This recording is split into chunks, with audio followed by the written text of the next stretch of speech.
Dans cette vidéo, vous allez découvrir les 7 gaspillages, ou MUDA, selon le Lean Manufacturing. Taishi Ohno, père fondateur du système de production Toyota, a défini 3 familles de gaspillage.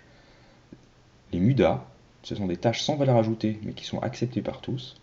Les MURI sont des tâches excessives, trop difficiles, voire impossibles exigées par le management. Et les MURA, c'est tout ce qui concerne les régularités et les fluctuations dans les processus. Le gaspillage est tout, sauf la quantité minimum requise de machines, de matériaux, de pièces et de temps de travail absolument essentiels à la création de produits ou de services. Un MUDA, c'est donc une activité improductive qui n'apporte pas de valeur aux yeux du client. Mais tout le monde accepte et pratique cette activité sans la remettre en question. Néanmoins, certaines tâches sans valeur ajoutée sont obligatoires, par exemple l'archivage, les sauvegardes de données. La pensée Lean suggère que pour créer efficacement de la valeur, il est indispensable d'identifier les gaspillages et de les éliminer ou de les réduire afin d'optimiser les processus de l'entreprise.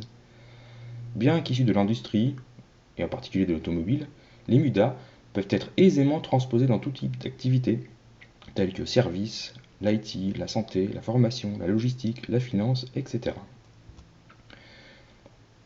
Donc les 7 gaspillages sont la surproduction, le surstockage ou les stocks inutiles, les transports et déplacements inutiles, les traitements inutiles ou surprocessing, les mouvements inutiles, les erreurs, défauts et rebuts, et les temps d'attente.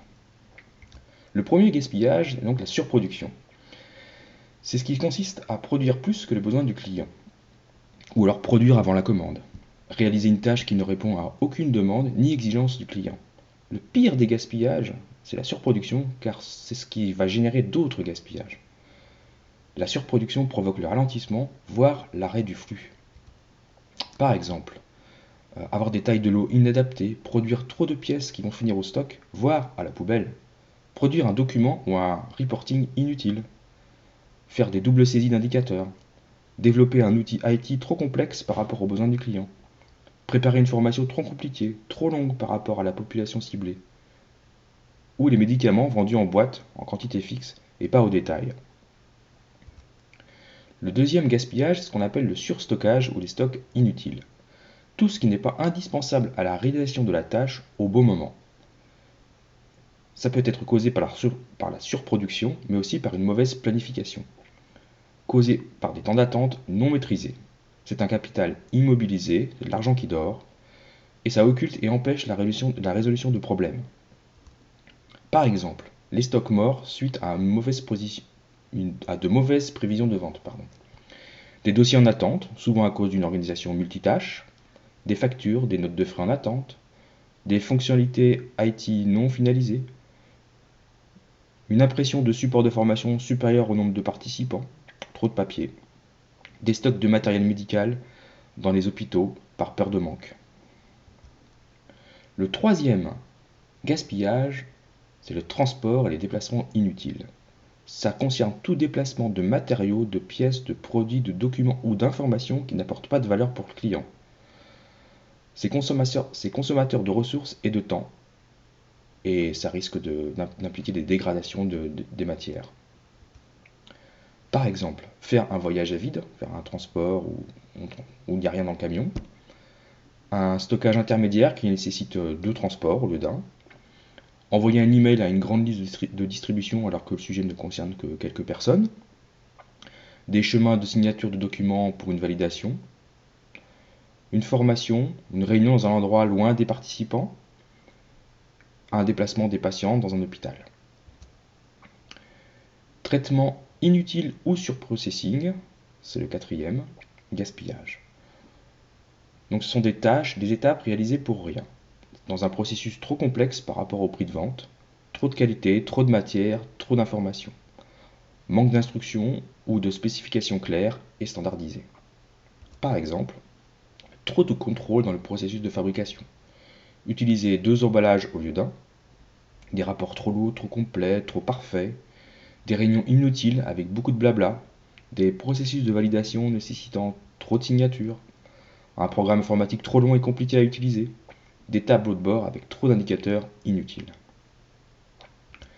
Le cinquième, gaspillage, les mouvements inutiles. Alors là, ça concerne le déplacement de personnes physiques, un déplacement inutile qui n'apporte pas de valeur au client. Ça peut être causé par une mauvaise ergonomie du poste de travail, par de mauvais rangements, par du désordre, de la désorganisation. Ça peut être aussi dû à du matériel ou des informations mal répertoriées. Par exemple, une caisse à outils incomplète nécessitant plusieurs allers-retours du technicien de maintenance pour pouvoir faire son travail. Un manque d'imprimante ou de photocopieuse, mal positionné qui génère des déplacements des utilisateurs, des répertoires informatiques mal organisés, pas à jour, un besoin de se déplacer pour collecter les informations, ou dans les hôpitaux, le bureau des infirmières trop excentré par rapport aux chambres. Le sixième gaspillage concerne les erreurs, défauts et rebuts. Ici, nous devons faire bien du premier coup, et les défauts qui nécessitent une retouche, un contrôle supplémentaire, une mise au rebut ou une insatisfaction client, c'est vraiment catastrophique. On peut avoir des retours clients, c'est aussi une perte de temps évidemment, d'argent et un risque de ne pas pouvoir fournir le client. Et enfin, une perte de crédibilité vis-à-vis du client. Alors par exemple, des produits non conformes aux exigences du client d'un point de vue esthétique, d'un point de vue de l'utilisation ou d'un point de vue de la fiabilité des appareils qui tombent en panne. Ça peut être aussi des erreurs dans la saisie de données, des casses, des accidents, des bugs informatiques ou un manque d'hygiène dans un hôpital. Enfin, le septième gaspillage, ce qu'on appelle le temps d'attente. Cela peut concerner les produits ou des personnes qui doivent attendre entre deux tâches ou étapes. Un opérateur inactif pendant que la machine fonctionne ou pendant une interruption de la machine.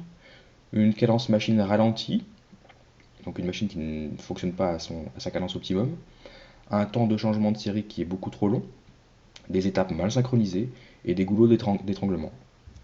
Alors par exemple, un opérateur inactif lors d'une panne machine par manque de formation ou d'instructions précises. Un temps requis pour recycler des pièces. Envoyer et réceptionner du courrier pour valider une décision. Un temps de traitement de calcul trop long. Des personnes en retard à un rendez-vous. Ou des tâches administratives impactant la prise en charge des malades. Et puis en fait, on définit un huitième gaspillage que l'on ajoute aux 7 gaspillages originaux donc, qui avaient été énoncés par Taishi Ono. Ce huitième gaspillage, c'est la sous-utilisation des compétences. Un manque de formation, un management rigide et autoritaire, peu de motivation, de reconnaissance et d'implication peuvent entraîner une sous-utilisation des compétences des employés. Cela nuit gravement à la créativité et à l'esprit d'équipe. Donc nous avons 7 plus 1 gaspillage, et un des plus grands experts en lean manufacturing qui a inventé les outils tels que le SMED, le Pokayoke, cette personne qui s'appelait Shigeo Shingo disait « Le plus dangereux des gaspillages est celui qu'on ne voit pas ». Voir les gaspillages, c'est la première étape vers leur élimination. Allez sur le terrain, suivez les processus de l'entreprise, cartographiez-les. La nature humaine est faite ainsi. Quand on voit un défaut, un problème, un gaspillage, on ne peut plus faire comme avant. On cherche et on trouve toujours une solution adaptée pour l'éliminer. Une méthode que je vous propose, c'est de faire la chasse au gaspille en utilisant un formulaire tel que celui-ci. Donc c'est très simple d'utilisation. On remplit les quelques informations de base, telles que le secteur ou l'atelier dans lequel on travaille, le processus concerné, qui fait l'observation, le jour, la date. On peut énumérer toutes les étapes que l'on va observer. Donc c'était vraiment un formulaire qu'on va utiliser sur le terrain. Et on va constater des gaspillages. Donc on va décrire rapidement le gaspillage. Quel type de gaspillage il s'agit? Donc ça peut être de la surproduction, du surstockage, du surprocessing, des transports inutiles, des déplacements inutiles, des temps d'attente, des erreurs, des défauts ou de la sous-utilisation de compétences.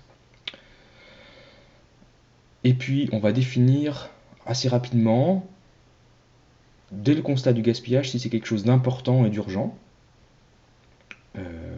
en notant un niveau 1 à 3 par exemple sur l'importance et l'urgence. On peut aussi immédiatement essayer d'identifier, en tout cas, et de comprendre la cause racine ou probable du problème. En tout cas, quelques idées jetées sur le papier.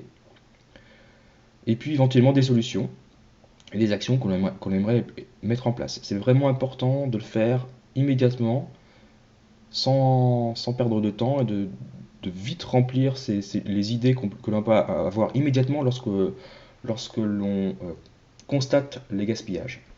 Et puis après, une estimation rapide de la difficulté de mise en œuvre, si ça va être facile, moyen ou difficile, qui serait responsable, alors soit une personne, soit un groupe, peut être la maintenance, l'engineering, la production, ou alors une personne précise, et puis éventuellement une date de mise en place. Voilà. Avec ce type de formulaire, après, évidemment, on revient avec, en réunion avec ce type de démarche pour pouvoir approfondir les causes racines, les solutions, mais au moins on a déjà noté toutes les idées, tous les problèmes qu'on a constatés et toutes les idées qu'on pourrait avoir et les solutions qu'on pourrait avoir immédiatement sur le terrain. Voilà, donc vous aurez la possibilité de télécharger ce formulaire et puis de le modifier à votre guise, hein, évidemment, changer le logo, rajouter, enlever des colonnes, des lignes comme vous voulez. Donc c'est un fichier au format Excel que vous pourrez télécharger en cliquant sur le lien juste sous cette présentation.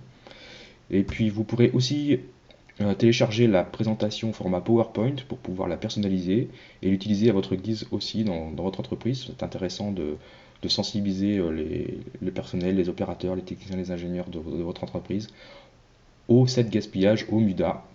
Utilisez cette jolie affiche aussi si vous le souhaitez. Alors pour cela, c'est très simple, il suffit de cliquer sur le petit lien qu'il y a dessous la vidéo, d'entrer votre adresse email et puis je vous enverrai le PowerPoint de la présentation, de même que le PDF, et puis le fichier Excel pour faire la chasse au gaspillage. Je vous remercie et je vous dis à très bientôt.